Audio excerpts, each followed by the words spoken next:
We are entering an age where children are made, not begotten, commissioned, not conceived, designed, and delivered to order, like a handbag or a custom suit.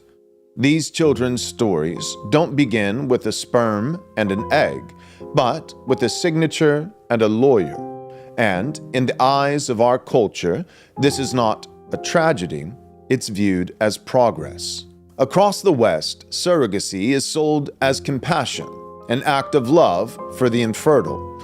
It is framed as fulfillment for the same-sex couple. It is presented as relief for the hopeful parent with no biological path forward. But beneath the glossy language of choice and family lies a darker truth. Children are being deliberately severed from their mothers, not by death, not by accident, but by design, and increasingly by commerce. Recently, Jordan Peterson sat down with Katy Faust.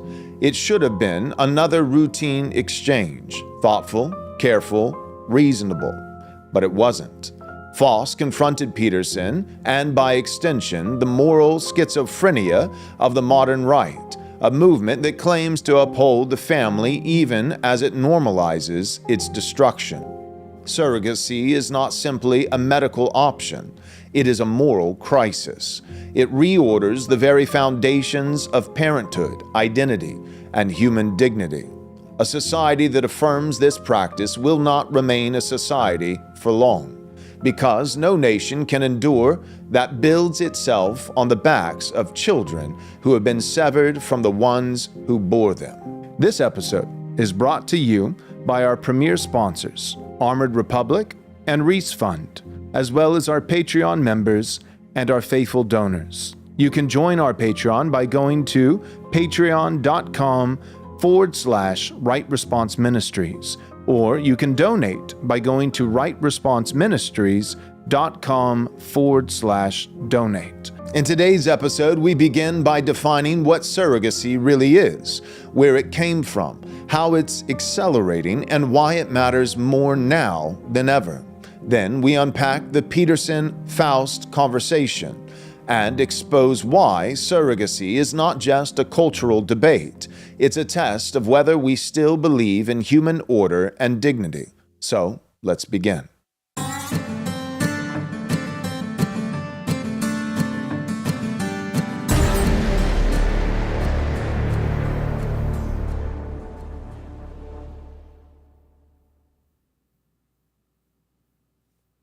Nate, we lost something. All right, GA, welcome back. Here it is, Friday afternoon. We made This is going to be our last live stream for the week, and then, Lord willing, we'll pick back up on Monday. If you haven't registered for our conference yet, Christ is King Conference, that's coming up soon. So we encourage you to do that. Go to rightresponseconference.com, rightresponseconference.com, register for the conference. Today's topic, Michael, our very own Michael, has outlined this episode, so I'm just going to throw it right to you to get started. Do you want to mention at all Patreon Gold for the live stream for the conference? Yeah. So if you can't come in person to the conference, but you'd like to get all the content, you'll be able to live stream the conference simply by joining us over at patreon.com/Right Response Ministries, patreon.com/Right Response Ministries, and you'll need to sign up for our gold membership. Okay, so not the silver, but the gold, because we are providing a pretty substantial value by live streaming every single piece of content from this conference, 7 primary sessions, 3 different panels, which we're extremely excited about. And for the record, if you sign up for the gold membership on Patreon, if you're not available at the time, the exact time that this, particular session is happening, you'll just by being a gold member, you'll have the file. So you can watch it at your leisure, or you can watch it live as it's actually happening. So by purchasing the live stream, you're getting, indefinite access to every piece of content from our conference. All right? Okay, great. Well, really looking forward to this discussion today. We are going to be talking about surrogacy, and two things prompted it as I was thinking about what we wanted to do. One was the article that the podcast that we mentioned in the cold open with Jordan Peterson, which was really eye-opening for me. And then the other one was an article that I read recently from The Guardian, which is an online newspaper from England. So I'm actually going to read that article out loud here in just a second. Before we do, just in case the listener doesn't know what it is that we're talking about with surrogacy, a quick definition. And this is something that would have been the stuff of science fiction nightmares 100 years ago, but here we are. Surrogacy is the process whereby an embryo is implanted into the womb of a mother, a woman who is not the biological mother, or what they call the intended mother, who will be raising this child. Now, it's been presented as a compassionate way for couples who the woman in the relationship can't conceive for some reason. And so they have another woman, they implant a fertilized egg from the intended couple into the womb of a separate third-party woman who agrees to carry the child for the 9 months, and then upon birth, the child will be presented to the intended family, and they will take that child home and basically, genetically, in most cases, if it's a male and female couple, which we'll get into same-sex couples later, if it's a male and female couple, generally it is their genetic child in a sense, because the egg came from the woman, the sperm came from the man, but it was grown in the womb of a separate woman. Right. And a lot of times, that woman receives some sort of financial compensation, and the intended couple pays for the medical care and treatment. They pay for the delivery. We'll get into some of the costs later on as well. But basically, it is a person or people borrowing the womb of usually a total stranger for the purpose of that woman growing a baby in her womb that they would then take custody of, either adopting or it being their biological child to begin with. So that's what we're going to talk about today. This article in The Guardian is talking about a situation in Italy. So we'll read the article, and then I'm going to give a little bit of historical background on the bill that it's referring to. So the title of the article is Surrogate Parents Too Afraid to Return to Italy After Procreative Tourism Law. Okay, it says this. The Italian parents of a child who was recently born in the U.S. via surrogacy say they are too afraid to return home since Giorgia Meloni's government enacted the West's most restrictive law against what she described, this is the Prime Minister of Italy, she described as procreative tourism. The gay couple, so this is a gay couple from Italy who went to the U.S. and had a surrogate baby. The gay couple could be among the first Italians to be prosecuted under the law enacted in early December, which extended an outright ban on domestic surrogacy by making it a universal crime that transcends borders, putting them on a par, the gay couple, that would be put on par with terrorists, pedophiles, and war criminals. The measure can lead to prison terms of up to 2 years and fines of between 500,000 euros and €1 million. The couple's son was born in so notice it says the couple's son. Nate, scroll up just a little bit. The couple's son was born in San Diego, California in mid-February. That was just this year. And quote, they are very worried about returning to Italy because there's the prospect of jail and fines, Gianni Baldini, a lawyer for the pair who has made the case public on their behalf, told The Guardian. Quote, they are now evaluating the possibility of remaining in the U.S. Meloni's far-right brothers of Italy had long campaigned for those who seek surrogacy abroad to be criminalized. After the law, which only applies to Italian citizens, was passed in Parliament in October, Meloni said it was needed to, quote, fill a regulatory gap to also prevent this inhuman practice of procreative tourism, end quote. The measure is among several socially conservative policies pursued by her government in its quest to promote so-called traditional family values, and The Guardian adding so-called there. Until the international ban was enacted, an estimated 250 Italian couples sought surrogacy overseas because it had been illegal in Italy at that time. The vast majority of them straight people who turn to surrogates for health reasons. The practice is legal and regulated in 66 countries, although most Italians access the procedure in the US or Canada, where surrogacy is not specified on the birth certificate and where their child can obtain, here's this, immediate US or Canadian citizenship. Baldini believes there could be, quote, a few dozen children who have been born abroad via surrogacy since the law was enforced.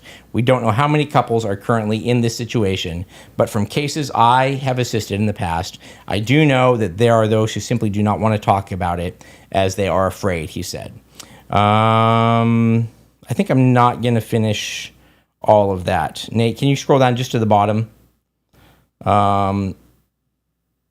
Okay, so yeah, that's fine. We'll end it there. Okay. So in Italy, in 2004, actually, a law was passed that made surrogacy illegal, but it did not criminalize an Italian citizen who travels abroad to collect a surrogate baby from another country and then bring that baby back to Italy as an Italian citizen or the child of that Italian family. And so the law that was passed in October closed the loophole and made it illegal for parents to go abroad. And this is something that, bears a lot of similarity to states who would criminalize abortion here in the United States. Would they be able to make it illegal to even go to another state and gain an abortion? If you're in Texas, you go to California. Italy said, yeah, if you travel abroad, you get a surrogate baby, and you come back, we're throwing you in jail. And I love how The Guardian pointed out that they would be classified on the same level as terrorists, pedophiles, and one other sort of heinous criminal. So that's the article that I read last week from The Guardian that got me thinking about this. And really, I didn't know a whole lot about it. And so, gentlemen, any general comments on that before I go through some of the statistics here on surrogacy? I think it's fascinating how different countries that in many ways in their policies wouldn't be explicitly Christian. Mm-hmm. It's funny but it is amazing that in God's providence, even they can see. Yep. Like China banned recently, it was 2 years ago, they banned gay couples from adopting children. This is China, led by the Chinese Communist Party, the CCP. Based China. And they said it was the same thing with effeminacy in media. So there was a ban on state media that included effeminate men. And they said gay couples, nope, we're done with that. So then same thing in Italy. Yep. Like honestly, that's pretty based on Maloney's part. This is what you and I, Wes, we've been talking about just, privately, like we have, we've shared some of this publicly, but, we've had more thorough conversations offline. But people have no idea what's coming, right? Like even like the chart that was posted just yesterday on X, a bunch of people were sharing it. It was going semi-viral that was showing, basically was showing college educated, it was single. It was single men, married men, and then it was I think white men versus men of color. You're right. It was white men and then white women. Male, person of color, males, and then white females and person of color, females. And it was just showing that by age, how much they affirm or stand apart from like democratic values. Like the percent gap between the two. So the gap between the women of color and the men of color, the gap between white women and white men. Right. And by age. But what it showed was that, that white males were by far the most conservative. And then, a little bit, less than that, immeasurably less than that was white women. And then, people of color that are male and then people of color that were female were the most liberal. But then it also showed based off of age. And like for the first time in a very, very long time, as far as I'm aware, with the white men in specific, those who were like 20 to 25 years old were actually more conservative than those who were 70 to 75 years old.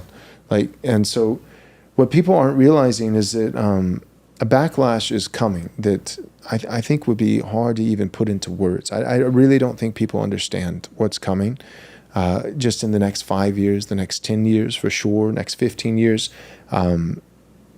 the rubber band is going to snap back rather quickly. We're already seeing the beginnings of that. But if you think, and this is it, this is as far as it'll go, then I think they're going to get woke again. Like these young men that woke up, what they're going to do is they're going to go back to the matrix. They're going to plug back into the pod and say, actually, it wasn't that great out there. Right. No.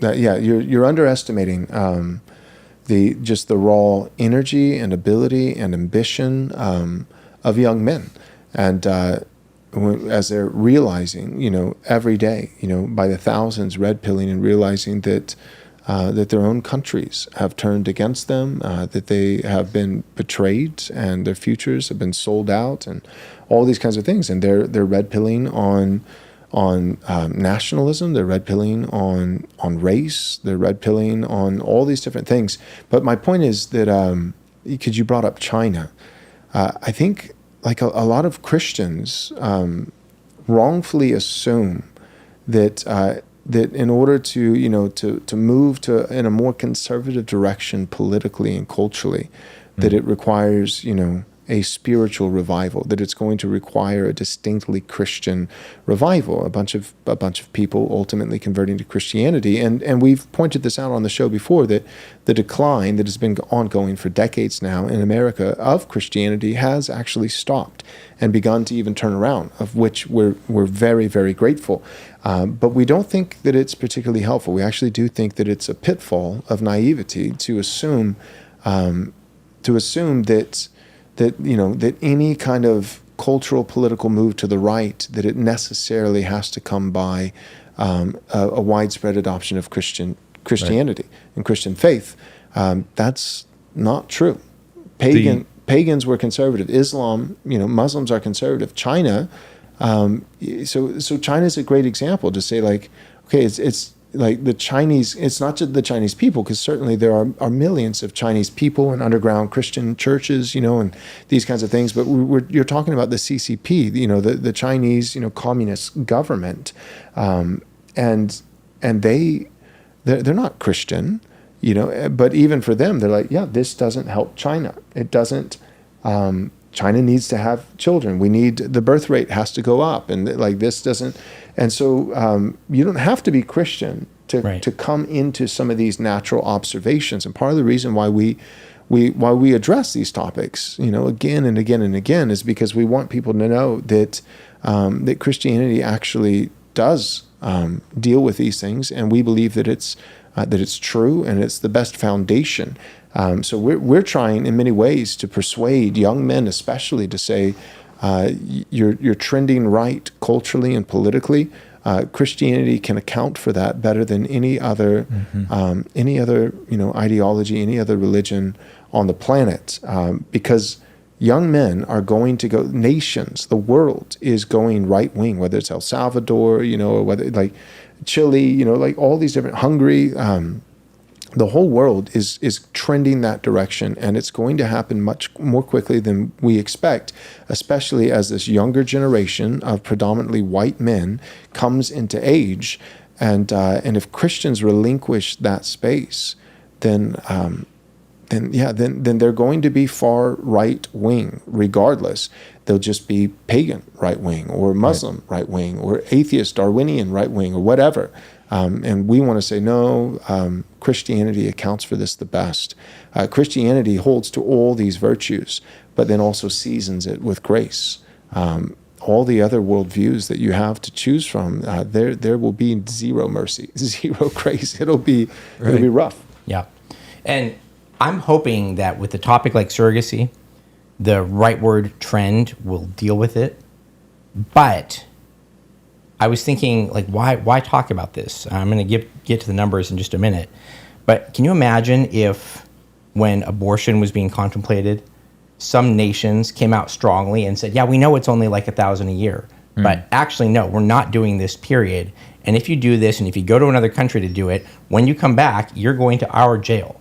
Like, no one did that initially with abortion. And so while surrogacy is not nearly on the level, I mean, every time it happens is terrible, but it's not on the level of the great moral stain that abortion is. Nevertheless, it's kind of ramping up right now, and if we don't nip this in the bud, it would become apart from God's grace and a rightward shift and everything, like we do have to take it seriously, as I'll show some of the forecasts of the financials for some of these companies who are providing this. Like, it is a growing trend, and it's something that Christians need to be aware of, because it gets presented as compassionate, as life-affirming.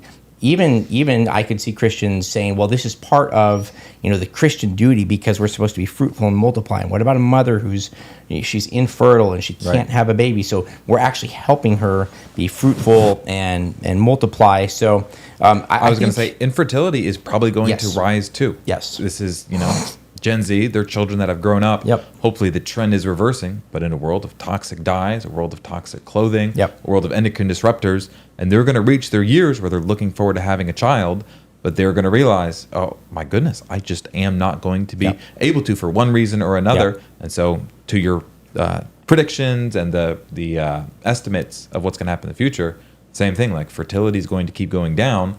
And so what will people turn to? Artificial procedures like these. Yeah. So what are the numbers? Well, in the U.S., the first surrogacy officially was performed in 1985. Go ahead. Just real quick, I have to say this, because you get this response. Anybody who holds to even a semi-biblical view of masculinity and femininity, all the screeching, hackling hens come out on social media all the time in the comment section, saying like under his eye. This is just the Handmaid's Tale, they'll post the pictures and stuff. Yes. You know what I find funny about that? They'll always say like, doesn't Joel know that he's just he's a living, breathing, fulfillment of the Handmaid's Tale, or doesn't he know that Right. book was supposed to be fiction, or they'll comment something along the lines of saying like, wow, this book, was pretty prophetic, right on the money. Look at these, the patriarchy bros. But what they don't ever realize is what about the other portion of the book? Not what they did, but the set of circumstances, the context that created the need. Right, whether what they did was right or wrong, I'm not supporting it. I think it was wrong, but like, what about that? And what I mean by that is like the whole premise of the Handmaid's Tale is that nobody can reproduce anymore. Mm-hmm. That they're doing this because all the liberals, with their birth control, with their hormones, with their toxic dyes, with all the chemicals in the water, with all these things, that eventually over time, what happened is that it got to a point where nobody could reproduce. Very few people could reproduce. And then that's what, created, like, it was either the end of the human race or some kind of, very intense course correction. And so, like people say like, oh, did they not read the Handmaid's Tale? Like, this prediction is so accurate. This is what Trump's doing, which is not even close, or this is what, the patriarchy bros are doing. And that what they totally miss with the, the Handmaid's Tale, prediction or whatever is, but aren't you guys a little bit concerned about the first part of the story that made the entire story necessary? The part where humanity is going extinct because the birth rate through abortion, through hormonal birth control, through toxic dyes, through all that, like, what about that part of the story? And Michael's right, he's going to get into the numbers here, but as our birth rates continue to plummet, if that continues to happen, then eventually with those, like, surrogacy could become much more commonplace than it is right now. Yeah. So right now in the U.S., now the numbers are going to seem to not add up. The official stat is 750 babies in the U.S. each year are born using surrogacy. However, when you add up the number of pregnancies, there have been, between 1999 and 2013, there have been 30,927 surrogate pregnancies. And you would say, well, 750 a year, I know we're averaging, but that doesn't really add up to the 30,927 total pregnancies. And that is true. That is because surrogate babies have a higher in utero mortality rate. They pose a lot of danger to the mother or the woman who is birthing or carrying that baby. But as we're going to get into in just a second, they run screens and tests on all of the surrogate babies, because that mother is basically, the mother in the clinic are guaranteeing a perfect baby to the intended family. And so any abnormalities in womb, and those babies are just aborted. In fact, one of the researchers who is advocating for surrogacy said that surrogacy is really an ideal situation because we are allowed to weed out all of the defective babies.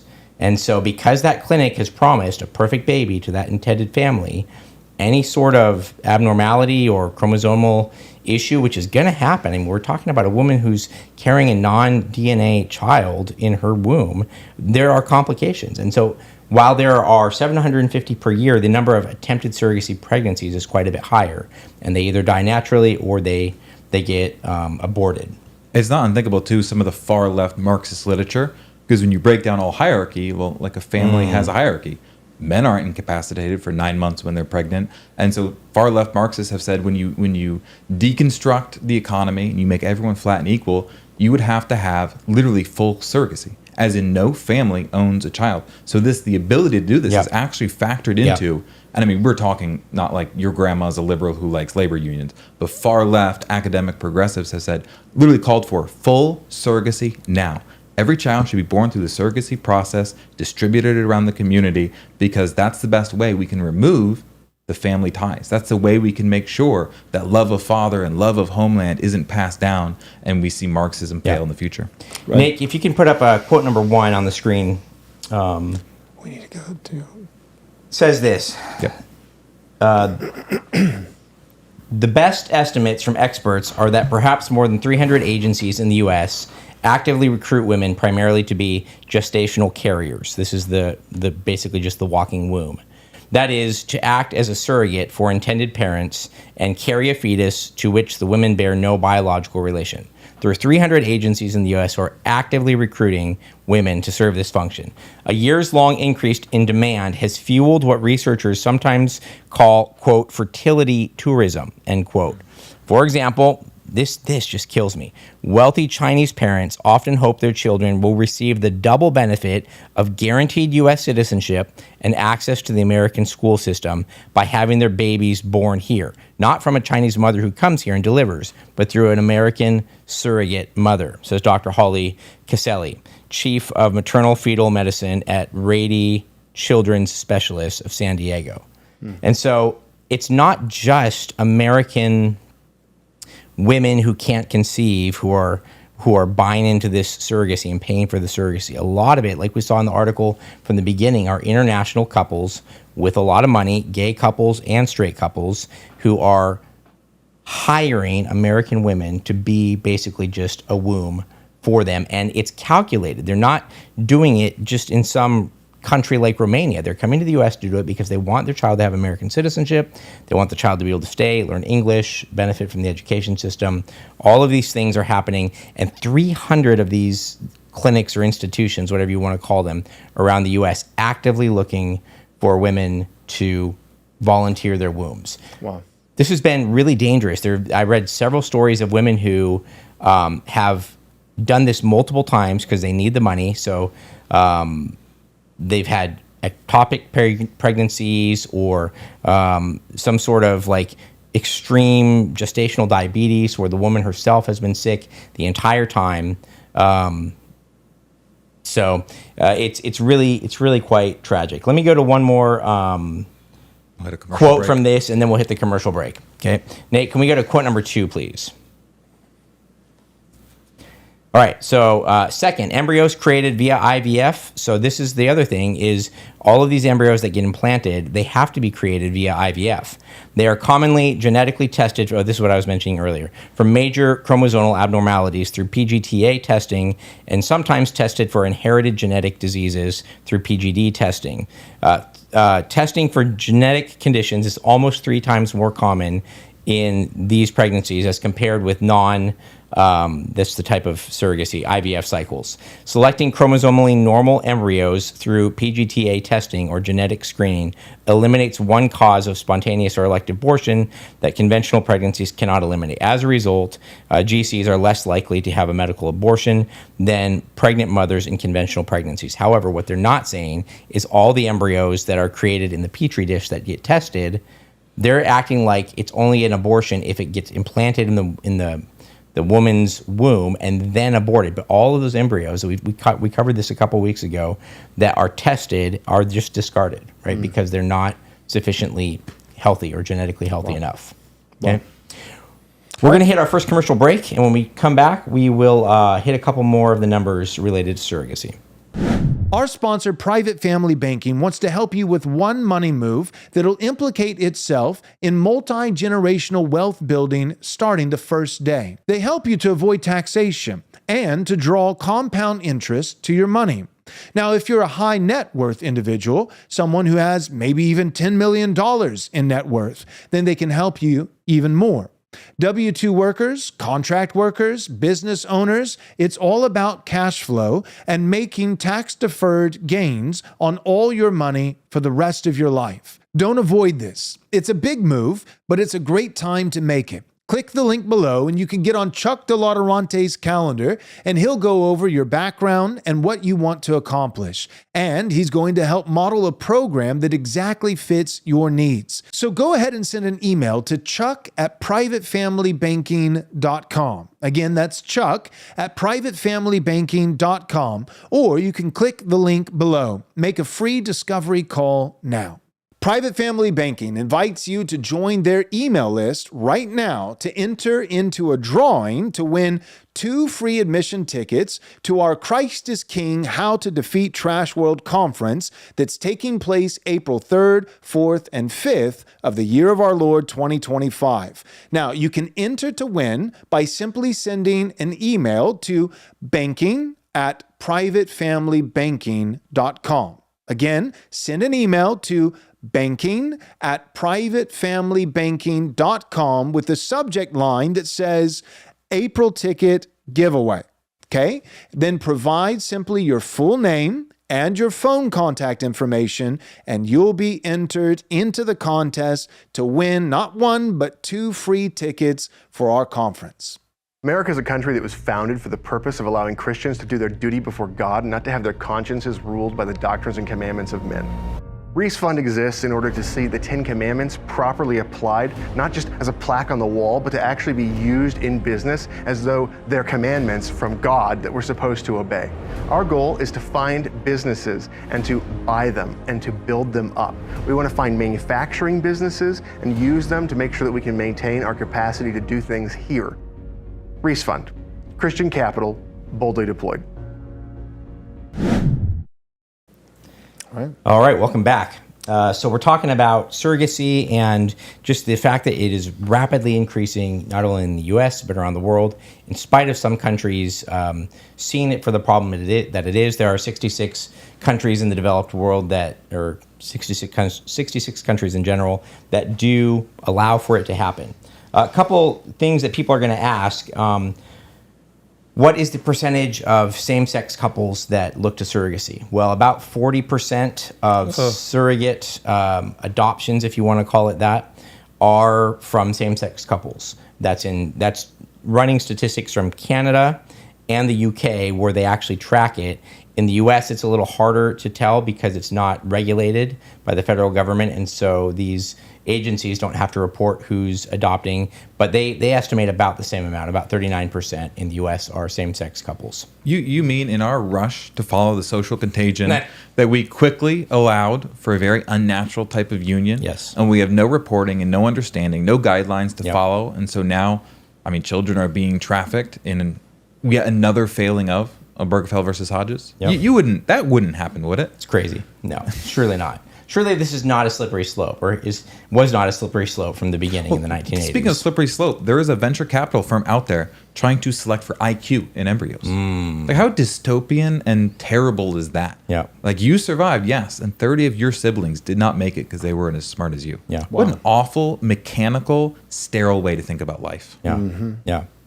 Yep. This is not going away. It's on the rise. As I was doing research, I found surprisingly a lot of companies that do estimates on the financial, they're for investors. They do forecasts on companies to determine their financial health and viability over a 10-year window. And a lot of these reports are being run on surrogacy companies who are planning to go public, or just to give people a sense of how strong and how growing the industry is. There's a lot of money in surrogacy, and there's going to be a lot more in it unless we stop it right here while it's still not a huge problem. Right now in the U.S., surrogacy is, in 2020 it was a $4 billion market. In 2024, it was a $14 billion market. So $10 billion increase in just a couple of years. And analysts predict that by 2034, it'll be Nate, you can put this first graph on the screen. It'll be a $129.9 billion market. Wow. So this is a 25% growth rate year over year, which is absolutely insane. And it's a cycle too, because pharmaceuticals, I mean, it is hard to make money. You're entering crowded markets. There's drug exclusivity and patents. I used to work in it. And so pharmaceuticals are always on the look for what is a field, something that I could enter. But it's a cycle in that as they enter and they advertise it, people get the idea that I should do this. And then they do it more, creating more demand. And then there's more demand, so it's a more profitable market. And to be honest, it's the same thing with transgender surgeries. Yes. They're over $100K per person and lifetime care. Yep. You don't have doctors and you don't have pharmaceutical companies and hospitals looking at this procedure and being like, oh my goodness, this is just for the betterment of mankind. Right. They're looking at money. The love of money is the root of all kinds of evil, Paul says. That at the base of it, a lot of times they really just want money, and they're exploiting mothers who need the money, and then couples, at least in the case of straight couples, who are in a difficult spot. Yep.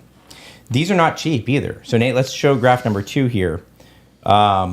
This shows the average surrogacy cost by country. So in the United States, it costs, with IVF, which is most of them, about $145,000 that the intended family is paying out of pocket in order to fund this. This goes to the surrogate, the woman with the womb. That woman usually makes between $30,000 and $60,000. It goes to the clinic, and then a lot of it just goes to the cost of the IVF and all the actual procedures. And it also goes to cover medical care for the woman, so checkups, prenatal checkups, the delivery, things like that. So they're really expensive. What's interesting to me is that the U.S., like you said, Wes, is charging a ton more money than any of the other countries, and probably some of that is our medical system costs more, but a lot of it too is just that we are an attractive quote unquote market to have your baby in, right? For the reasons that we mentioned earlier, with gaining immediate citizenship as soon as the baby is born there. And one of the terrible things that Trump has done is he commissioned through executive order for his administration to look into how to take these costs and to bring them down, including with government assistance, which is terrible. That is, there's no defense of that, or we obviously support Trump and a lot of things he does, but that might be the single worst thing he's done so far, is to commission how could we do this for more families cheaper. That's awful, and we should pray that that would not come to pass. And I hope that it will be something that he just ticks off as having fulfilled the campaign promise, and then just kind of lets slide away or fall by the wayside. That remains to be seen. But it is very wrapped up in this whole surrogacy thing, because they have to get an embryo and then it has to be implanted in a woman. A lot of times they're even sometimes inducing her cycle or her pregnancy chemically. Like it's really anti, to understatement of the year, it's completely anti-nature in this way. So we're going to dive into some clips from this Jordan Peterson interview, which is really good. Any comments on the numbers or just what it is before we jump into the clips, gentlemen? Well, it just shows like the danger of, I'm a capitalist, okay? But I will absolutely admit there is such a thing as crony capitalism. Like capitalism is not, it's not the gospel. Right. It is not some infallible, inherently moral system. I think that capitalism beats socialism, and especially socialism as we've seen it, demonstrated by, the Bolsheviks in Russia, or in China, like in communist socialist nations. What we've seen is leftist examples of socialism, and they're all absolutely terrible. And the old adage rings true that socialism is the forestench of communism and all those kinds of things when we're talking about the political, economic, cultural left.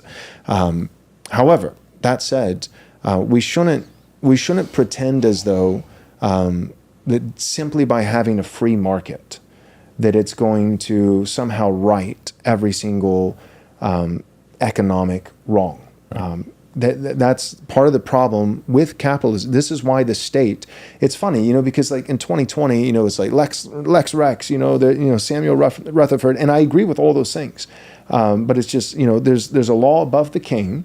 And if you're not careful, like conservative Christians can basically, in terms of their political philosophy, they can be functionally libertarians, and then you just add like some, I'm a theocratic libertarian, you give it some kind of, qualifying statement before, to make sure that it's explicitly Christian, but this is why, like Romans 13, when it says that the state exists, he bears the sword, and not for nothing. He exists as God's avenger on the wrongdoer. So then the question is, can you do wrong in markets? Mm-hmm. Can you do wrong in commerce? Can you do economic wrong? Can corporations do wrong? Or is it just individuals, when it comes to, physically going into somebody's house and stealing from them? Right. Or when it comes to, that, my point is, I think conservative Christians have been just like the Christian version of Ron Swanson, right. But that is not. I have a permit. I can do what I want. Yeah, I can do what I want. Right. Leave me alone. Small government. And I remember thinking about this. It took me a couple years. 2020, that was kind of my solution. Was we just this is government tyranny. And the solution is we just need a smaller state. Well, I think that if we had a Christian government, number one, small state doesn't equal righteous state. And for the longest time, I just thought just by necessity, by default of shrinking the government, it would just automatically become better, more moral. Right. But you can have a big government that is wicked, and you can have a small government that's wicked. Now, I do think that the Bible actually does address certain jurisdictions of the state, and there are certain things where they need to stay in their lane. But the reality is, and we've said this before, but I'll say it again briefly, the reality is if we had a perfectly Christian government tomorrow, it would be smaller in many capacities. It would probably be larger, though, in some other capacities. At least right here, right now. At least right here, right now. And one of those capacities is, a perfectly free market with no regulation whatsoever. I think that's a problem. I mean, there are plenty of guys that we love and that we respect. Christian guys who are like, well, tariffs, that's immoral. That's inherently that's outside of what the jurisdiction that the Bible gives to governments, and you shouldn't do it. It's this invisible, tax. Somebody makes a product over here, and they want to sell it over here, and and the government just gets a piece, and that's wrong. But here's the reality: is that if the government does nothing, if the government has not been given by God any jurisdiction in the realm of commerce, in the realm of markets, then this is what happens: is that somebody comes up with something wicked, and it sells. Yep. And then all of a sudden, it's a multi-billion-dollar industry. One of the most profitable tech companies by employee is OnlyFans. Per employee, the amount of revenue that it makes. Yeah. Right. And you could say, to be fair and play, to give the counter, many of our friends, they would say, yeah, but the solution there is on the realm of morality, that you ban pornography. Right. And problem solved. Right. But there's also, there is something to be said for, there are some things that are going to become, they're not as blatantly obvious, morally obvious as pornography. Like, what do you do when Facebook, has achieved a monopoly in terms of, virtually, not completely, but virtually a monopoly. Or let's say, okay, it's, instead of one company, it's 7. But what do you do when it's not 700, but it's 7 companies, or even just 3 companies like Meta, YouTube and Twitter, and it's the 2020 election, and they just collectively, decide like we're just gonna disappear down the rabbit hole, the Hunter Biden laptop case, then the state actually has to step into these free corporations and say, I'm sorry, you can't do that. And it's like, well, it's my company. Don't I have the right to do? No, because you literally have a monopoly on speech, and speech needs to be free. And you're actually influencing elections. And so if you're free, then the election's not. And they actually have a vested interest in doing something about it. Well, the other thing about that is the emergence of the capitalism is American and small government is American. We have to remember the time period when that became popular. That was when America was fighting communism, when our ally was the USSR. And so what we were doing is we were saying, what does it mean to be an American? Well, it's not what Russia's doing. It's not the government owning everything. It's not centrally planned. It's not centrally planned, right? It's not this huge, massive government that controls every part of everyone's life. No, we're Americans and we're Christians, and so we're going to be for small government. We're going to be for capitalism. And I think that wasn't necessarily an inappropriate sentiment when the external enemy was communism and the USSR and the Cold War. Right. But we don't live in that time anymore, and so we need to think carefully about what the principles are and how they relate to us being America first and all of the things that Trump is saying. And so the Bible gives us, none of us have any qualms or any debate. We love this about the Christian faith and about the scripture. The Bible gives us some universal transcendent principles that are non-negotiable. You don't get to go against them. But we do need to bifurcate, distinguish, and be honest that there is a distinction between the principles themselves that are immutable and stem from the unchanging law of God that's transcendent above all people and all places and all governments and all time, versus the unique and specific applications of those. And there is variance. There just is. There is variance of how these principles should be practically applied by this government in this country at this time, depending on this context and what's going on. Yeah. So good. Okay, with that established, we want to get into this interview. And one of the things that we wanted to say, this is an interview between Jordan Peterson and Katy Faust. And Katy is a self-described advocate for children's rights, the rights of the unborn. A Christian too. Yeah, Christian. Yeah, evangelical Unashamedly Christian. So. Yep. And in spite of all the time that we spend making our presence known to Right Wing Watch and criticizing the involvement of women in the public sphere, we also have to be honest about the time that we live in, right? And we don't live in a patriarchal society again yet. And we just wanted to say, she really does a good job. Yeah. She is to be commended for her work on pushing back on Jordan Peterson in this episode, because I just have clips, but if you guys watch the whole episode, there are many times where he's stuck. She backs him into a corner and he literally can't get out of it. And she just sits there and watches him kind of in a now it's not antagonistic. They're on this, he's not hostile to her, but with that Kathy Newman episode, interview with Jordan Peterson from way back when he would say something and get her backed in, there are several times in this interview where he is just sitting there like, let's see. And to their credit, they didn't cut away his stammers and things like that. They left the full interview. But she really does a good job pushing back on this issue in a really important and I thought really clarifying way. So we've had some issues with copyright, some of the videos that we've done. So I broke them into smaller chunks this time. Smart, yeah. So it's going to be a little bit more kind of broken up, and I always thought interject. that the rule was just that you had to, if you're going to show a video or clip, you just had to commentate. Yes, I thought that is technically the rule. Yeah, and AI is to blame. AI is to blame. That's what Nathan says. It's AI official. can't If distinguish. Nathan says it, then it's true. You take it to the bank. Yeah, you can take it to the bank. Yeah. But I always thought that it was less of the size of the video, but it was more so the percentage. I would understand if you're showing a 27-minute clip, half of a movie, and then you give 30 seconds of commentary on the end of it. But our live streams, you're talking on average a 2-hour video, and we show a 2-minute minute clip, and I Yep. just felt like that would be okay, but it's Yep. not, so you Yep. chopped it up. Yeah. So it'll be a little bit broken. We'll say a couple things, but really some of these segments are longer commentaries by Katy, and they're kind of artificially broken up. We are not doing, my point is, we're not doing this to try and be disingenuous to her argument or to the conversation. We're doing But this so that our video can stay up. Yes, correct. Okay, Nate, let's roll that first clip there. Ads. But functionally, what that means, so a lot of gay marriage was disconnecting those two. This isn't about kids. Oh, there's a lot of heterosexuals that can't have kids. So, so gays can be married too. So, but when they did connect it to kids, what they said, what I heard them saying is kids don't care if they have two moms or two dads. But functionally, what that means is kids don't care if they have lost their mom or lost their dad. That's what you're talking about. When you see the picture of a child with two moms, you're looking at a picture of a child who has lost their dad. When you're looking at a child with two dads, you are looking at a little girl or a little boy who has lost their mother. Now, sometimes that happens through tragedy. We used to experience that kind of, especially father loss, on a mass scale. For example, after wars.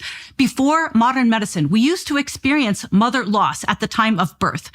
But thank God, due to modern warfare and modern technology, we are not seeing father and mother loss to tragedy on a mass scale like that.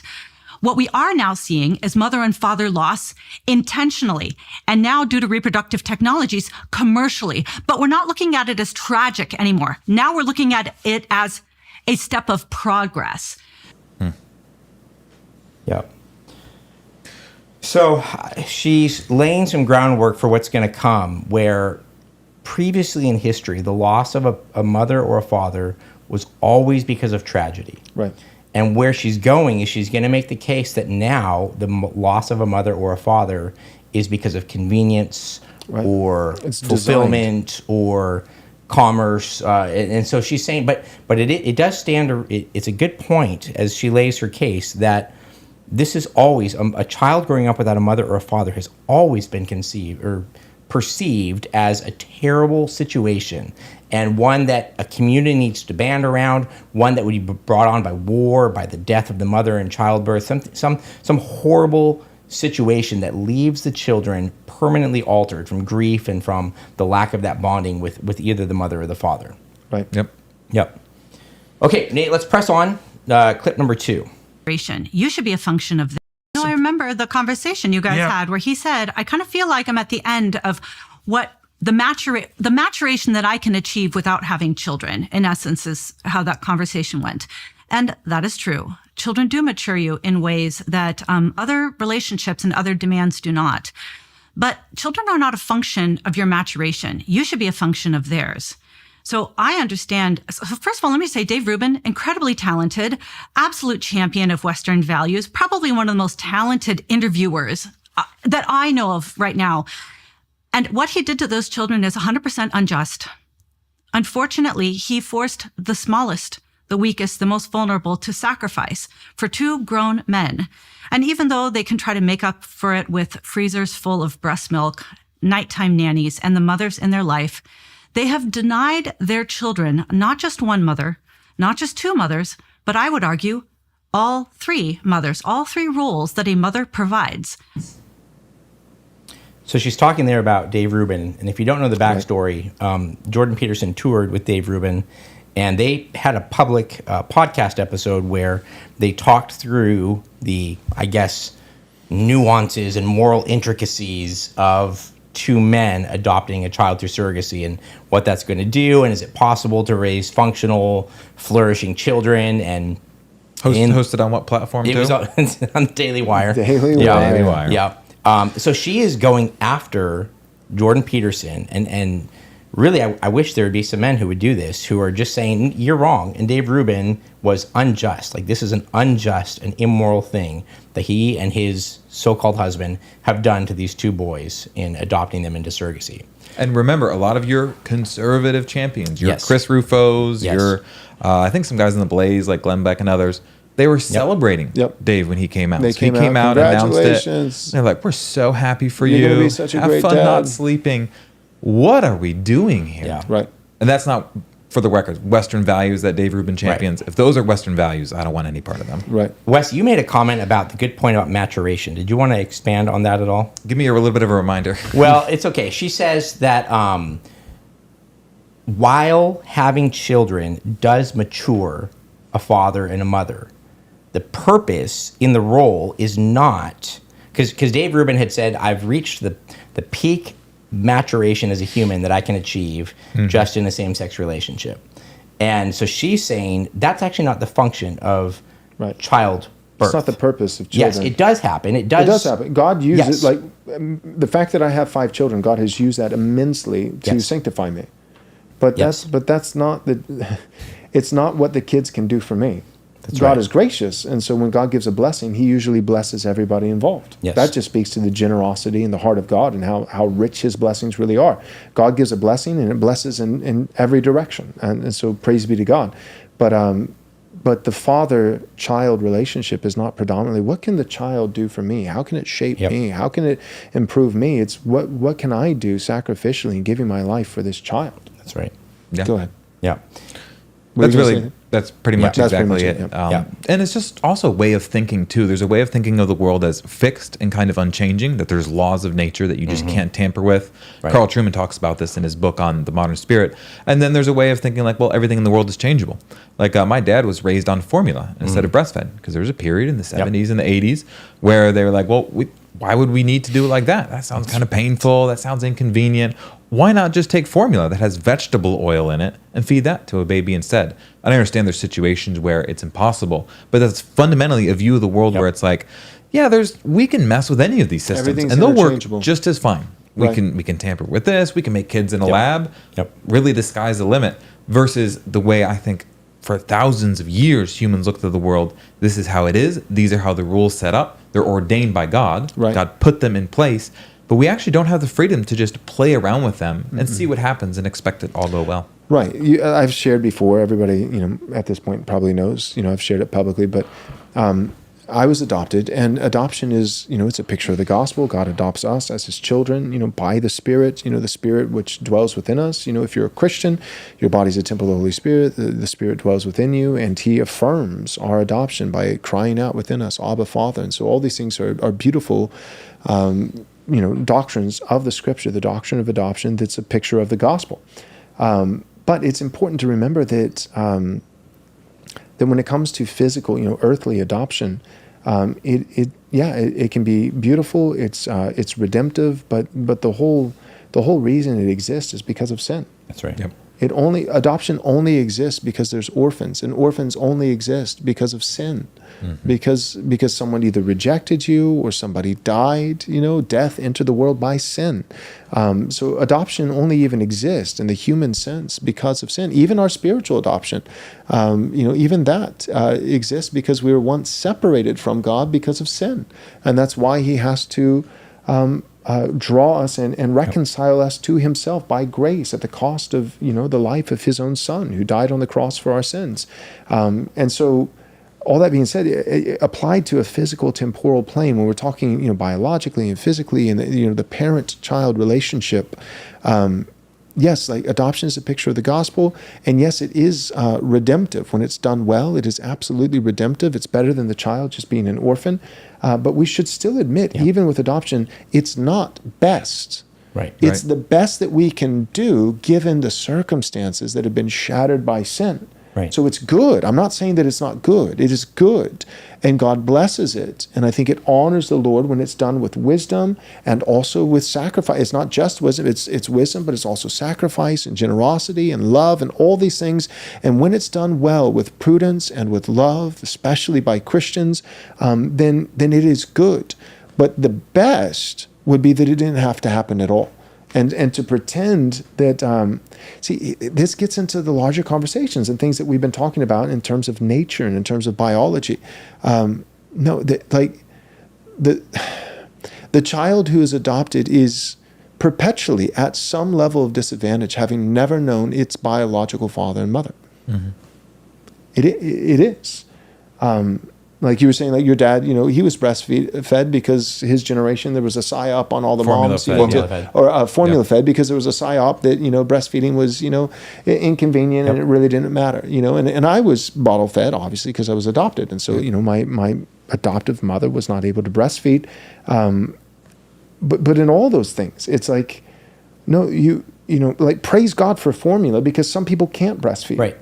My wife has had struggles with that. And if it wasn't for alternative solutions, then we'd be in rough shape. A couple of my children probably wouldn't even be alive. And so I'm grateful for modern innovations and developments and technology. These things are wonderful when they have to be done, when they're utterly necessary, when they become vital. Then it's wonderful that we have something instead of nothing. But when you begin to pretend as though the ideal doesn't even exist, that there's no ideal at all, that if you want to just do it out of convenience, you just don't feel like breastfeeding, then okay, go ahead and use formula. Or if you just want to do, like you actually could have children, but you've chosen to be in a homosexual same-sex, mirage relationship, and so now you're going to use surrogacy to no, just because you can doesn't mean you should. Do you have the clips, Michael? I don't want to step on them if we get to them later, but the chemical bond between mothers and let's baby. do that. I think there is a clip. I didn't do the long ones. She does mention it. I know there's we a are short gonna one. get there. Yeah. Okay, sounds like we'll hit it So Peterson points out, Joel, to your point, that, Dave Rubin's partner is very motherly and affectionate and effeminate towards the children, or I forget which word he uses. And so she actually goes in, to your point, Joel, and she talks about how actually you can't replace mother with just an effeminate man. That's right. So Nate, we're going to play 3 clips in a row, and I'm just going to basically say, and then there's the next clip. She's making one larger point here. So let's roll into this little next section on the 3 roles of a mother. Number 1 is the genetic mother who provides 50% of the child's biological identity. And that is a critical piece of identity consolidation and formation. It is very hard for kids to answer the question, who am I? If they cannot answer the question, whose am I? And unfortunately, Dave and David have severed their children from 50% of the answer to that question. So there's number 1 mother that they've cut them off of. Okay, so that's her first point. We got a little break here for copyright. Second point. Right. Number 2, the birth mother. This is not only the most critical, but the only relationship that children have for the first 9.5 months of their life. And the day that the child is born is the day when they're supposed to see the mother they already love for the first time, not the last. Why is it that we put children, newborns, on the chest of their mothers? It is not so they can form a bond. It is because children have an existing bond with that woman. It is her body, her smell, her voice that soothes the baby. She is the only thing that child knows. We have measured, and it is her presence that decreases baby's cortisol levels, especially in the first couple days and weeks. Her presence, go ahead. Random moms. Her presence specifically. Random people, even the child's father, do not decrease cortisol levels and increase oxytocin levels in children the way that the child's own birth mother does. So that's mother number 2. Okay, we'll hit that in a second, Wes, because that's, I think, the clip you were talking about. Yep. Let's roll her third point, and then we'll come back and talk about that. And then mother number 3 is the social mother, the woman that is providing the daily maternal love that satisfies children's souls and maximizes their development.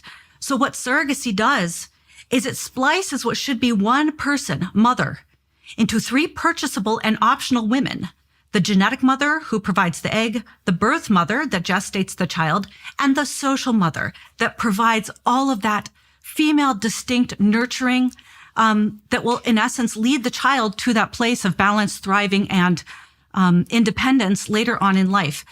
And unfortunately, Dave and his husband, David, have starved their children of all 3 of those, not because of tragedy, intentionally and commercially. Want to jump in on the chemical bond there, Wes? Yeah.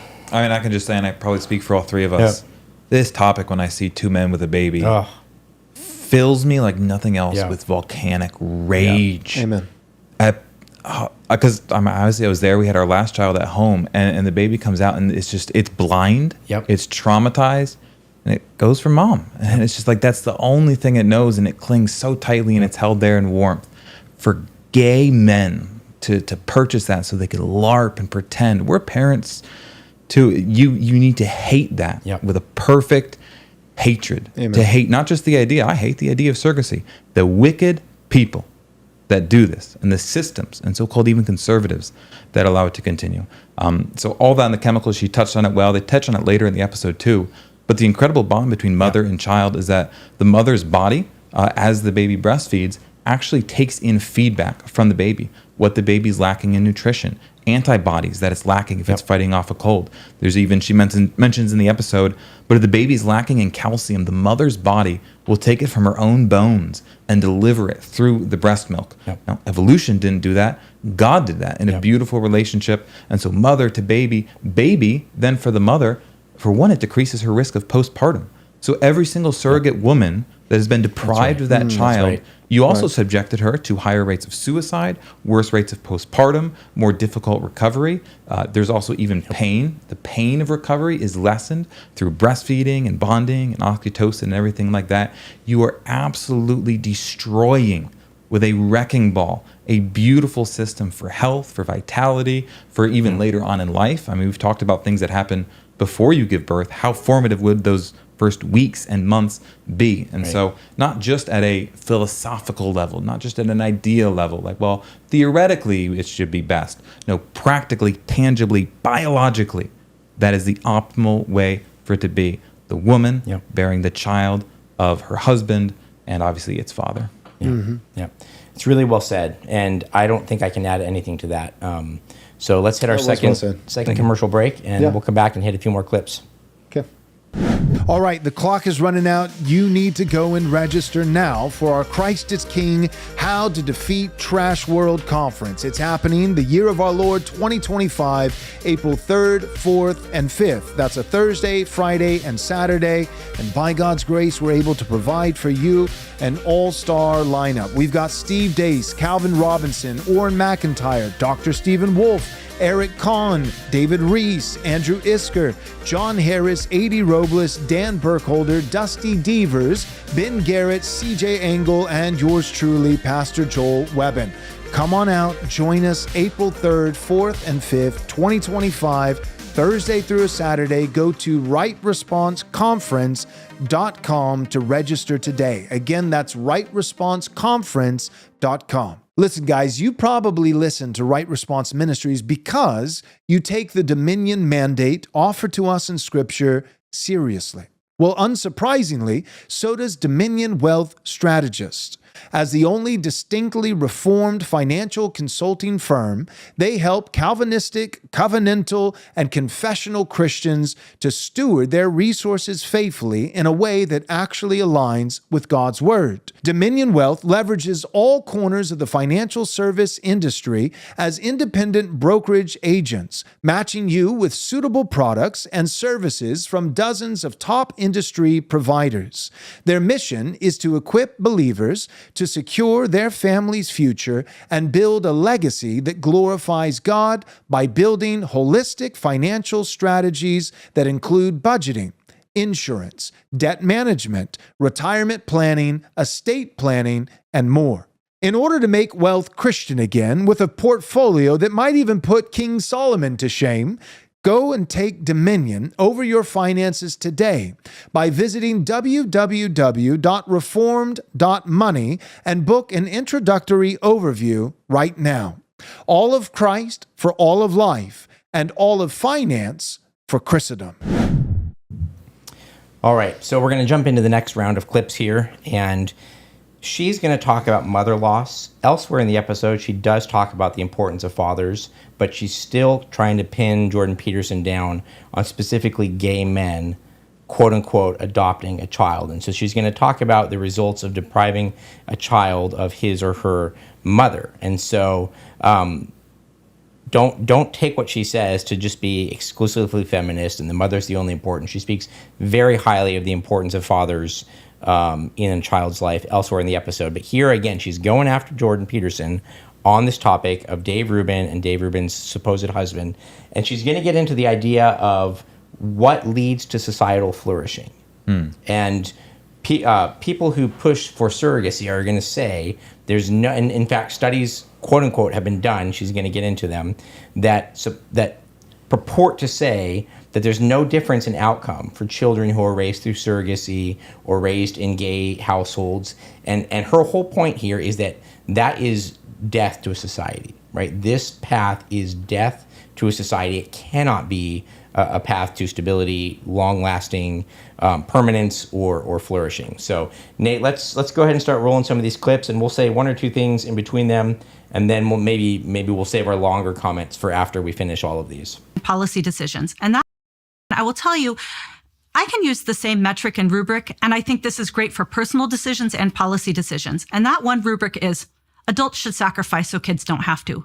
We should not force children to do hard things on behalf of adults.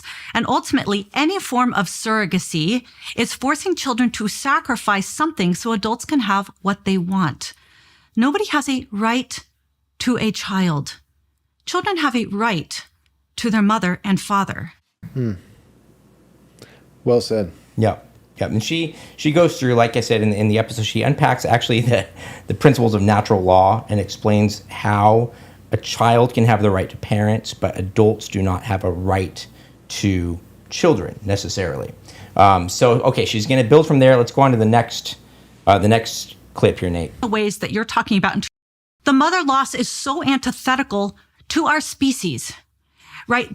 That mother and child are bonded so tightly, both in the ways that you're talking about in terms of like responsiveness of breast milk formulation. I mean, I always joke that mother's breast milk will change whether or not she's nursing a boy or a girl. So mom's boobs know male and female when a lot of Yale University professors do not.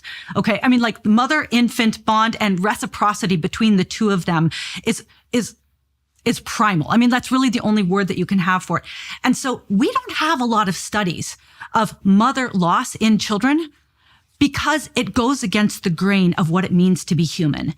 And now we think we are just going to casually say, you know what, we can intentionally and commercially sever that bond between mother and child because we have the means to do it.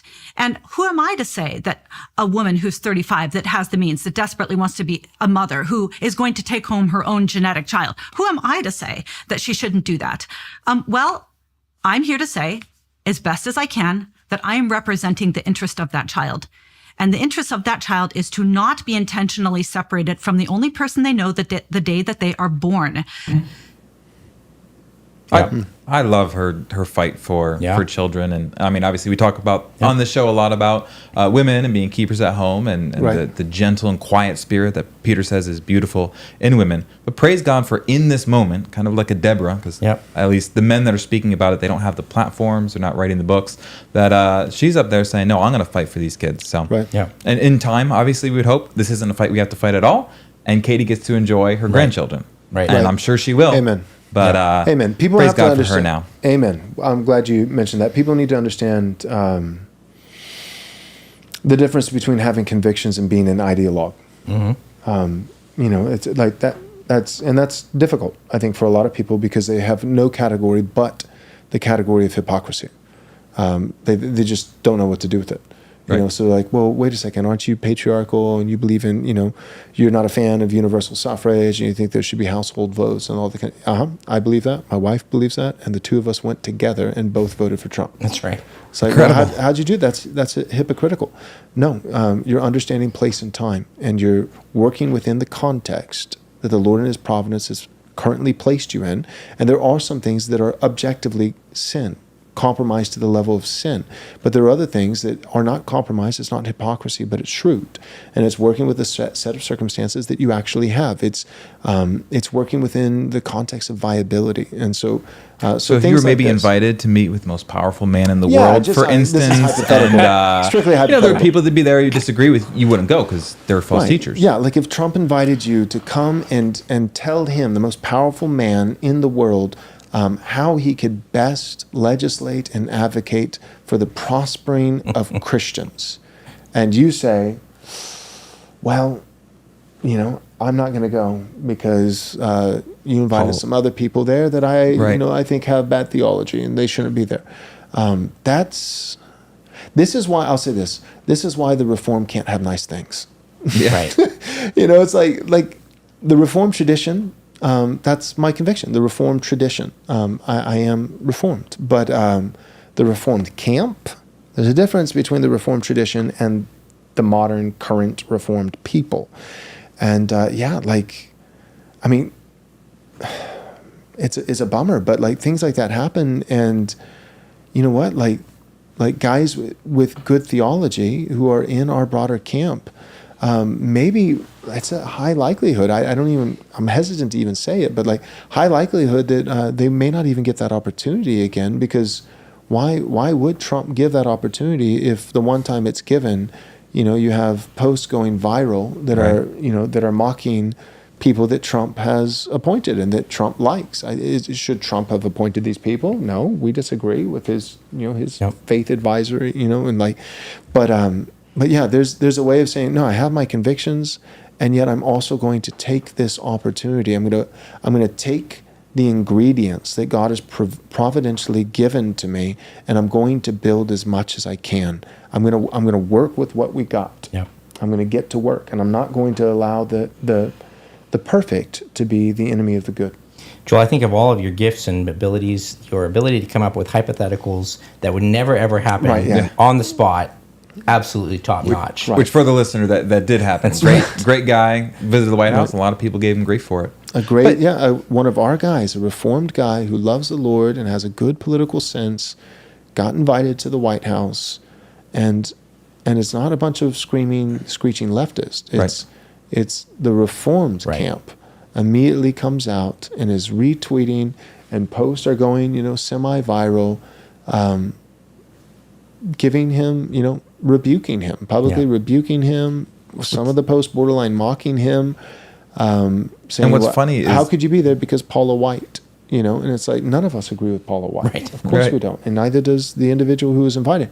But if you want to ensure that no Reformed man will ever get granted the ability to be within a 500-foot radius of Donald Trump again, that's how you do it. That's a good way to do it. It's funny how anti-reformed it is. Like, we're reformed. Right. Have you read the magisterial reformers? John Calvin's address to the Catholic King of France? Right. How magnanimously respectful he is. May God establish your throne in righteousness and equity. To a Roman Catholic king. Yeah. And he's a Protestant being persecuted, and respectfully and submissively, with adulation, O king, please lend your ear to our cause. Yeah. That's what the reformers were like, not whatever this is today. Yeah. Right. Speaking of older beliefs, Jordan Peterson... So we're glad that Katy Faust... We are. She did a great job. And one day, I hope that that won't have to happen, that you'll have enough men in that space. Yep. And here's the irony, that you wouldn't have to have a Katy Faust, but also that you get to the point where you also wouldn't have to have a Dave Rubin. Right. And to be frank, I don't think we have to have a Dave Rubin. Right. But that's the argument that's always, it's like, well, there's so few, so we'll take, this, that, and the other. And so, and we're just, that's the principle that we're espousing, is saying, there's an ideal, don't lose sight of it. Here's the conviction, this is what we're working for. And I think you should, you don't have to say it every single episode, but from time to time, you should remind people this is the ideal that we're working towards, and here's the biblical conviction and why. And then at the same time say, and this is these are the pieces that we have today, and let's work. Yep. Wes, you mentioned the magisterial reformers, and Jordan Peterson is actually going to stumble upon, or at least reiterate, a belief that's quite old. And actually kind of shocking to our modern sensibilities. So, Nate, let's roll the next clip as they talk about what actually is the essence of womanhood. Because even brief maternal deprivation, we know, based on those rat studies, can permanently alter the structure of a child's brain. So, like, when we start tinkering with the maternal-child bond, because some adults are sad, or maybe they have an identity that leads them to a place where they do not have an egg or a womb between them.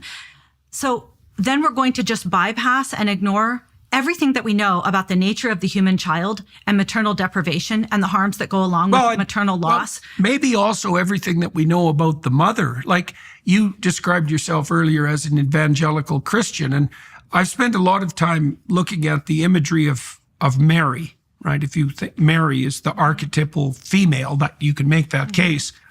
That's a reasonable case to make. But the thing about Mary is that Mary isn't an individual. Mary is mother and infant. And I think that the human female nervous system is actually adapted to the mother-infant dyad and not to the best interests of the mother, because women are differentially sensitive to negative emotion, which makes them suffer more. And so you have to ask why. And one answer to that, and it's not the only answer, but one answer, and I'm sure at least it's partly true, is that women sacrifice their own emotional stability and happiness to be there as alarm systems for their infants. And that's how tightly wired they are together. And so it could easily be that the proper image of woman, in for a penny and in for a pound, let's say, the proper image of woman isn't individual woman the way it is individual man. It's woman plus infant. And that, now, agree. You agree with that, do you? Yeah. Okay. I agree. I mean, It's actually a pretty old idea. Like even the paintings of the Madonna, which is not Madonna the pop star, it's the Virgin Mary with her son Christ. So they refer to that as the Madonna. That was one of the points that was being made in a lot of those paintings, is that woman is, and Mary was, Mary and child. And I think it's actually somewhat insightful that Peterson says the essence of woman is not the same as essence of man, where man is on his own. It is woman and child, right? That is her nature, is to deliver and give birth. And when you separate child from mother, you're damaging the image and the essence of what a child is and what a mother is. That's the same thing with a Pieta, the sculpture by Michelangelo. That's right. It's Mary holding, and this would be the crucified Christ. That's right. Beholding him like a child, eternally bound to him because she gave birth to him, and mourning. And I mean, these are the icons and the statues and the images, and we have a problem with images. But I mean, through the Middle Ages that they conceived of. And there's a theme, because remember Paul in Romans, he says, present your bodies a living sacrifice, holy and acceptable.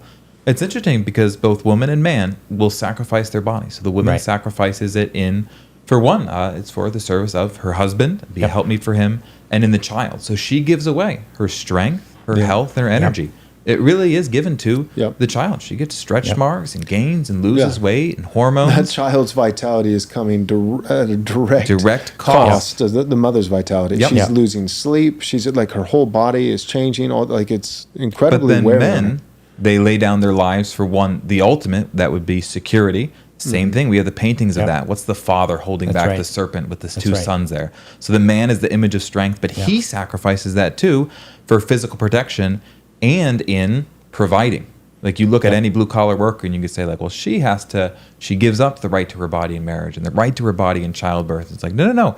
Have you seen what he's doing every day too? Right. So both of them have to give up their bodies, because the call of God and the gospel is to take your bodies and present them as living sacrifices to be consumed, not to be preserved as statues in glass and marble. Look how magnificent it is. This is, a body that's never seen a child, or this is a man's body that's never seen a day of hard work. Right. No, both of them sacrificed, given up, and exhausted, laid in the ground, and then raised imperishable. Yeah. I mean, it's so like what Paul said in 1 Timothy 2, that women will be saved through childbearing. And the essential function of a woman, and obviously you've said before, Joel, there's women who are infertile or all of those things are true, but the essential function and telos of a woman is to be attached to a child, to give life, to give birth, to bring that new life into the world. And it's really like, among all the million things that feminism has done to destroy Western society, one of them is one of the most essential and core damages it's done is convinced women that they are not women serving the function of women. And as soon as you've convinced a woman that it's not her telos to give and nurture life, then some of the more extremes, like transgenderism, are actually a very small step away from that, because you've already convinced women that they're not women as the telos of women calls them to be. So we have one more clip in this segment, and so we're gonna roll that, and then we're gonna be wrapping up the discussion here after that. And you know, Dave Rubin said this in your conversation with him too, that his husband David is very nurturing and very empathetic, which is true. That he's going. Yeah, sure. Well, you know, one of the other categories of children whose stories we try to catalog at Them Before Us is children with same-sex parents. Our website, thembeforeus.com, probably has the largest story bank of kids with LGBT parents. And for a while, I had a very active group chat of kids with two moms or two dads who could just talk amongst themselves. Because I'll tell you, if there's one demographic in this country that's truly in the closet, it's kids with same-sex parents who desperately miss their mother or father, but cannot say that out loud because they are accused of being bigots and homophobes, even by people in their own family. So the place where they can talk to each other is sort of in these anonymous spaces. And there were a lot of those kids who would openly admit, I mean, most of them had two moms. There was only one that had two dads at one point, and they didn't stay too long. But many of them would say, look, I had a femme mom and I had a butch mom. I mean, those words, their words, not mine. You know, and the butch mom worked on cars, shaved her head, was stockier. And the femme mom, longer hair, kind of slim, worked in the kitchen. And I asked them, I said, did any of those butch moms meet your need for a father? And they're like, no, she was my butch mom. And I loved her, or I appreciated her, I respected her, but I craved male love. So this is not the kind of thing where a man can put on sort of a feminine presence. Kids actually want, crave, need, deserve, and have a right to their mother and their father. They don't want somebody that acts masculine or acts feminine, at least from the kids that I know. And obviously, I probably have a slanted sampling because the kids that are coming to me, many of which are going to come after this interview too. We get tons of letters and testimonies from kids who cannot say this kind of thing out loud anywhere else. Yeah, and just the idea that it was almost as quickly as surrogacy started rising and as gay quote-unquote marriage became legalized, that we started hearing it doesn't matter. A kid can have two dads, two moms. They're going to still fulfill kind of the same traditional masculine or feminine role. One's going to be nurturing, one's going to push the boundaries. And the fact that two lesbians, one's a little more masculine, one's a little more feminine, like we were told immediately. I mean, I don't even remember any discussion about that in the larger society. Yeah, that's just as good as your actual biological father and your actual biological mother. And among all the things that we have to stop and think about with surrogacy, that is an important thing that just gets glossed completely over. That a mom is not a dad and a dad is not a mom, and they cannot be replaced. And to think about the children who, like, Joel, I won't presume to speak for you, but I would imagine growing up, if you're an adopted child, it would be difficult to say to your adoptive parents, I love you, but I also have, a sort of hole where the biological parent would have been. And so then that's just an understandable sentiment. But to take a child who is actually just a virtue signal and is expected to extol and love and promote the idea of same-sex marriage as the greatest thing since sliced bread, and then to tell that child you cannot express the reality of the pain and the hurt and the loss that you have. Your whole because if you do, it's not just insensitive, it's actually immoral and wicked for you to feel or to say those sorts of things out loud. I mean, of all the dynamics that she's talking about, that is a terrible, terrible thing to do to a child. I was reliably informed this was just caring what two adults do in the privacy of their bedroom. I was right. Why would you care about that? Why would that impact society? What does this have to do with you? What does it have to do with society? It's just two consensual adults in the privacy of their bedroom. But no, we're talking about children, and then those children and all the decisions and the consequences that they make, the ramifications, the ripples that come from this. Eventually. We're going to have to pay the piper, and the cost is going to be severe. And all this, it's. I think it all. I mean, the different expressions, and certainly, like, they're not all the same. There's distinct expressions, but the root underneath all of it is again just this war on nature, that everything is interchangeable. Like this. I mean, this gets down to, you know, nations too. It's like, well, you know, like, I mean, if the birth rate in America drops or whatever, you know, we can just have, you know, immigration, and, you know, different people can come in and they're interchangeable, and they'll, you know, as long as, you know, we're selective and try to be careful. And this is conservatives, you know, like, as long as we're careful and, like, yeah, we've had too much immigration, but we went overboard a little bit, you know, but immigration is really good. And as long as we're maybe just a little bit more selective about it, you know, or like, you know, it's the old expression where they say, well, immigration is awesome. Illegal immigration, that's the problem, you know? And so it's like, and we can just replace Americans. We can replace the founding stock of this country with anyone. You know, it could be Pakistanis, it could be Indians, it could be, you know, whatever. And you know, that people are just interchangeable. It's the same concept. That's what I'm trying to drive home.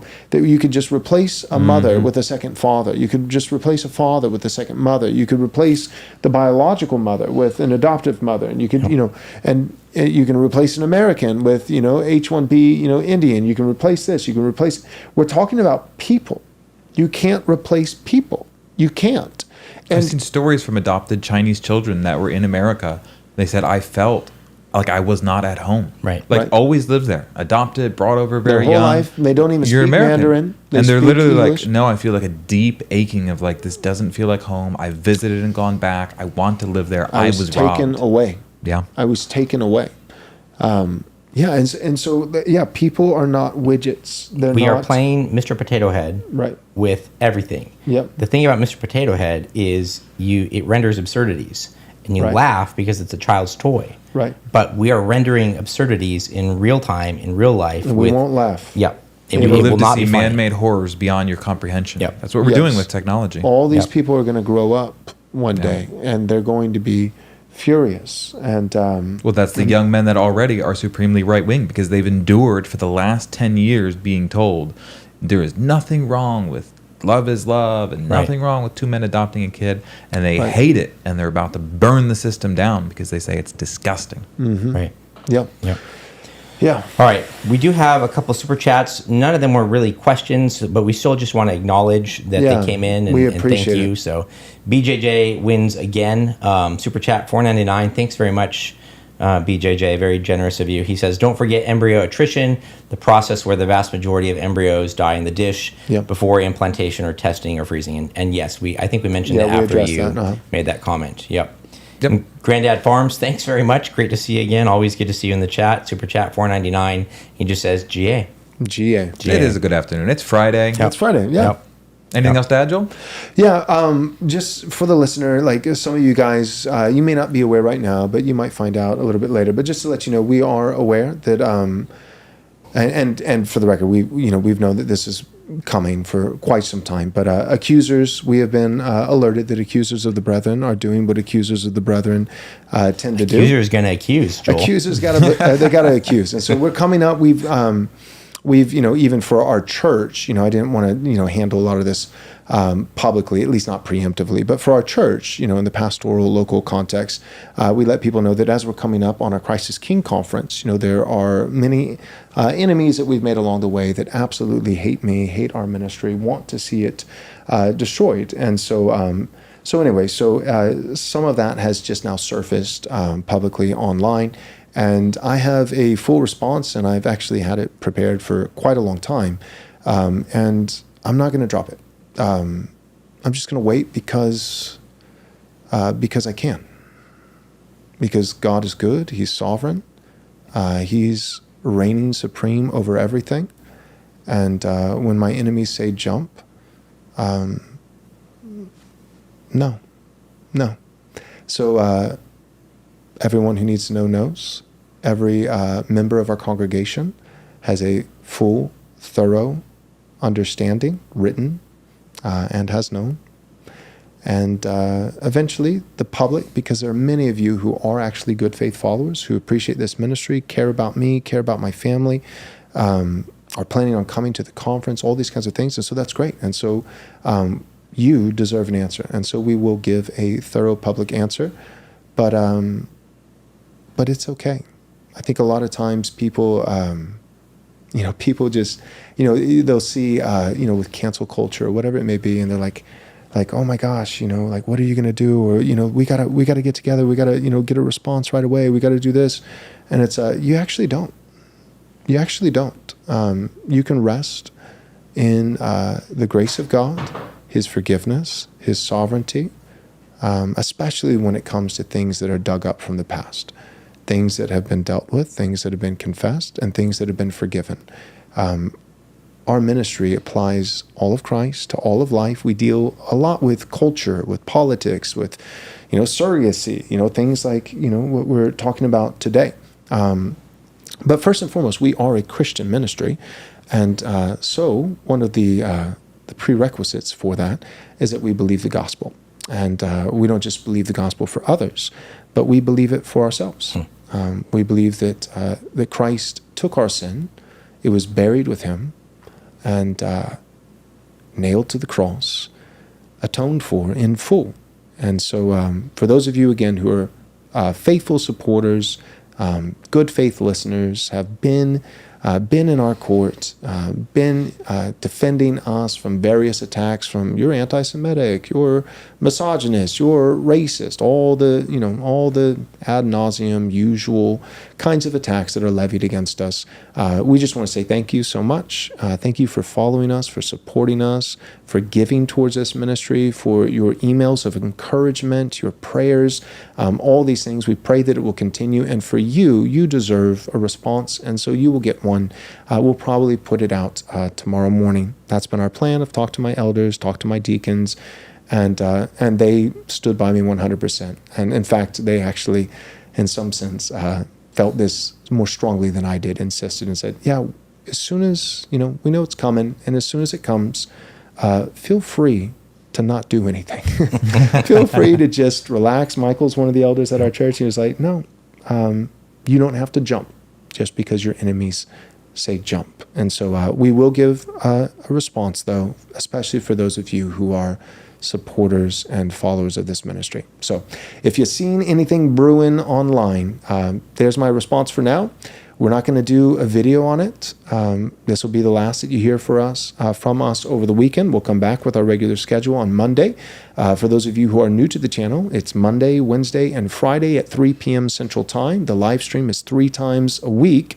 And then as soon as we pick up with April, the first Friday of April, we will resume our Friday special, kicking it off with Season 2 with Dr. Stephen Wolfe on all things Christian nationalism. And then with the incident that I was just addressing, we're not going to do a full episode on it. I have a written response, and that's probably all we'll say. We're doing a great episode on Monday. Yeah. Dude, Monday's going to be a baller episode, and I hate to put pressure on Nathan, but the topic kind of demands. I won't set the bar too high, but let's just it's got to be the best one we've ever done. The most epic cold open that's ever been done. Nathan thinks he's going home at 5 today. Yeah. He's packing everything up, having dinner. No, you're staying here. Yeah. You're editing all weekend. Can we tease a little bit? What's the title of the video? Is The State Must Reform the Church. Oh, people are not going to like it. Must reform the church. Ooh, but I think there's a biblical and historical argument for it. Yep. You'll have to tune in. Okay. Yeah. So we'll see you, Lord willing, on Monday at 3 p.m. Central Time. Make sure to go to church this Lord's Day. Thanks for all of your support, all of your prayers, all of your generosity. You can give to this ministry by going to Right Response ministries.com/donate if you'd like to. And then again, make sure to join our gold member Patreon by going to patreon.com/Right Response Ministries. For those of you who are not able in person to make it to our Christ is King conference, which is coming up in just a few short weeks, by joining us on Patreon as a gold member, you'll be able to live stream it, and I think you'll be blessed. All right.